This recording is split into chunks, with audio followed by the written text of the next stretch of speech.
Alright, so sorry, this is my multiple time doing this.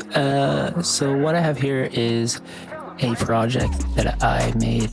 I first go to save a copy, and then I find a new place inside of my folder. It's a new month, so what I'm going to do is I'm going to bring this into a folder that I'm creating and make a duplicate of the project that I was working on.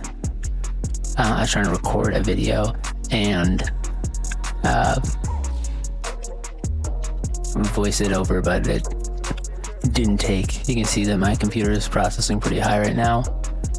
But here I am making the duplicate of the session. So I have the original intact, but now I have this new version that I can open up and play with and leave the original undisturbed. So then what I'm going to do is I'm going to go and try and locate this session inside of my external hard drive. I don't know how you organize stuff or how deeply you go into it, but during my production projects, I have a lot of tedious stuff that I like to take care of.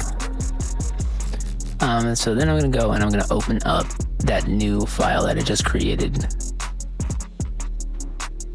And it's going to take a little second because it's going to have to find all those audio samples and all those files. And as you can see, the video that I was making brought my system usage to over 200%, which is wild. So now that I have the new file open, I accidentally clicked it twice. I'm not going to do anything with that. It's time to make the collect all and copy, I think it's called. So I'm waiting for some of the files to start rendering, but I'm going to move up to collect all and save. And I'm going to include everything inside of that package. And that's just going to save all of the information from the session inside of the session folder that we created at the beginning. So that means all of my samples, all my rendered audio, all of my processed information. And it takes a little second. But now you see the dialogue coming up. And then once it's all said and done, you should be able to see inside of the folder that all of the project information is there, including any printed tracks or samples used inside of it.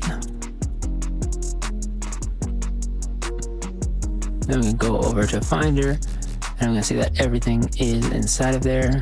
My samples at the top, my originally created samples, and then even one miscellaneous sample that Brent gave me. So it all looks good and ready to package and send off.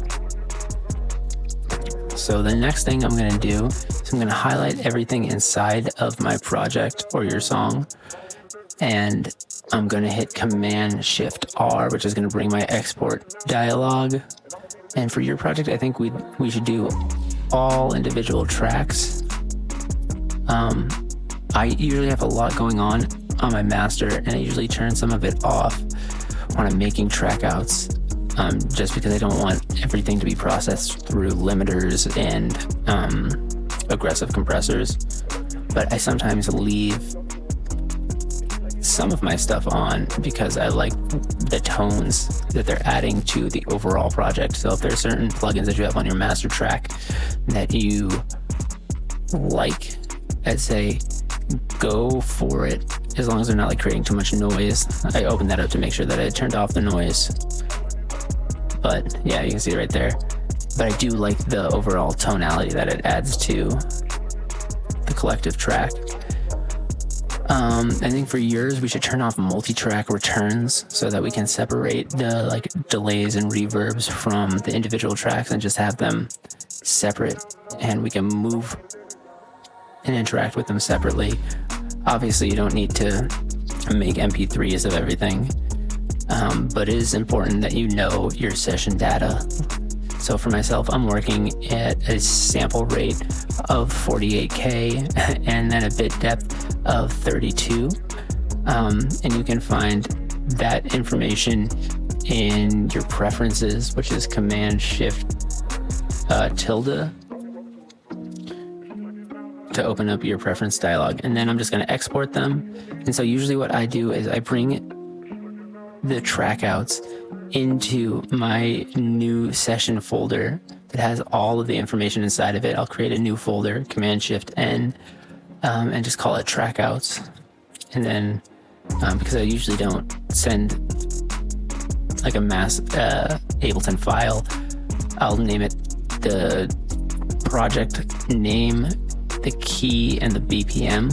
That's everyone's first question. It's actually A sharp minor, but I corrected that later. And then you can see our stuff just beginning to track out. Probably cut all of this. Alright, so now you can see that everything is starting to stem out. It took a little second to do all the processing, but it'll keep all of these tracks. I don't know if you're using aux tracks, but it'll keep that information separate so we can tame delays and reverbs to a better extent. And now that we have everything inside of this folder, we can go ahead and compress it. I had to close the session before compressing it because I was doing autosaves to it. Alright, so now that I have a compressed version of the file, I'm going to drop it into a WeTransfer. That's what I like to use, and I'm going to send it to, I guess, myself, which is PhD lovely. But I don't, however you prefer to share files, just do it in the way you feel the most comfortable. So once it's zipped up, it's pretty much going to be where it's at. I don't think there's anything else to really go over.